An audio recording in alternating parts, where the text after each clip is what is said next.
വളരെ തിരക്കേറിയ ജീവിതത്തിലൂടെയാണ് നമ്മളിൽ പലരും കടന്നു പോകുന്നത്. നമുക്ക് വേണ്ടി കുറച്ച് സമയം ചിലവഴിക്കാൻ നമ്മളിൽ പലർക്കും സാധിക്കാറില്ല.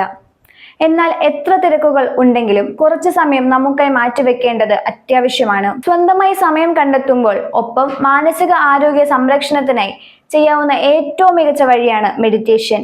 പക്ഷെ പലർക്കും അതിന് പോലും സമയം ലഭിക്കാറില്ല. എന്നാൽ ഇപ്പോൾ അതിനും പരിഹാരം ലഭിച്ചിരിക്കുകയാണ്.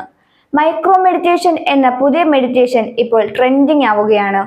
മനസ്സിനെ സ്വസ്ഥമാക്കാനും ശ്വസനത്തെ നിയന്ത്രിക്കാനും വേണ്ടി വളരെ കുറച്ച് മിനിറ്റുകളിൽ പോലും ചെയ്യാൻ കഴിയുന്ന പരിശീലനമാണ് മൈക്രോ മെഡിറ്റേഷൻ. ഇങ്ങനെ തിരക്കേറിയ ജീവിതത്തിൽ മൈക്രോ മെഡിറ്റേഷൻ പോലുള്ള പരിശീലനങ്ങൾ വളരെ ഉപകാരപ്രദമാണ്. വളരെ കുറച്ച് സമയം മാത്രം ചിലവഴിച്ചാൽ മതിയാകും മൈക്രോ മെഡിറ്റേഷൻ പരിശീലിക്കാനായി. ദീർഘമായ സമയപരിധിയോ പ്രത്യേക ക്രമീകരണങ്ങളോ ഒന്നും തന്നെ ഇതിന് ആവശ്യം വരുന്നില്ല. എന്നാൽ പോലും മെഡിറ്റേഷൻ കൊണ്ട് ലഭിക്കുന്ന ശാന്തതയും ആരോഗ്യ ഗുണങ്ങളും ഇതിന് നൽകാൻ കഴിയുന്നുമുണ്ട്. പരമ്പരാഗത മെഡിറ്റേഷന്റെ ഒരു ലളിതമായ പതിപ്പാണ് മൈക്രോ മെഡിറ്റേഷൻ. കൂടുതൽ സമയം മെഡിറ്റേഷന് വേണ്ടി മാറ്റിവെക്കാൻ ഇല്ലാത്തവർക്ക് ഇത് വളരെ ഉപകാരപ്രദമാണ്. സാധാരണ മെഡിറ്റേഷൻ പോലെ 30 മിനിറ്റ് വരെയൊന്നും ഇതിനായി ചിലവാക്കേണ്ടതില്ല. ഒരു സെക്ഷന് വേണ്ടി 30 സെക്കൻഡ് മുതൽ 5 മിനിറ്റ് വരെ മാത്രമേ ആവശ്യമായി വരികയുള്ളൂ.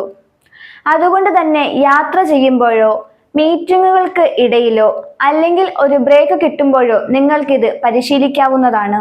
ഈ തിരക്കേറിയ ജീവിതത്തിൽ പല പ്രശ്നങ്ങളും നമ്മൾ നേരിടേണ്ടി വരും. അതിനെ തുടർന്ന് തന്നെ പല രീതിയിലുള്ള മാനസിക സംഘർഷങ്ങൾ നമ്മളെ അലട്ടാറുമുണ്ട്. അതിൽ നിന്നുമൊക്കെ ഒരു രക്ഷ നേടാൻ, മനസ്സിനെ ശാന്തമാക്കാൻ, ഉത്കണ്ഠയെ കുറയ്ക്കാനൊക്കെ മൈക്രോ മെഡിറ്റേഷൻ നമ്മളെ സഹായിക്കും എന്നാണ് വിദഗ്ധർ അഭിപ്രായപ്പെടുന്നത്. പതിവായി ചെറിയ സമയമെങ്കിലും ഇത് പരിശീലിക്കുന്നതിലൂടെ നമ്മുടെ ജീവിത ശൈലിക്ക് തന്നെ ഇത് മാറ്റം കൊണ്ട് വന്നേക്കാം. മൈക്രോ മെഡിറ്റേഷൻ എങ്ങനെ ചെയ്യണം എന്നറിയണ്ടേ? ആദ്യം കസേരയിലോ നിരത്തിലോ നിവർന്ന് ഇരിക്കുക. കണ്ണടച്ച് ശ്രദ്ധ കേന്ദ്രീകരിക്കുക. ദീർഘമായി ശ്വാസം എടുക്കുക.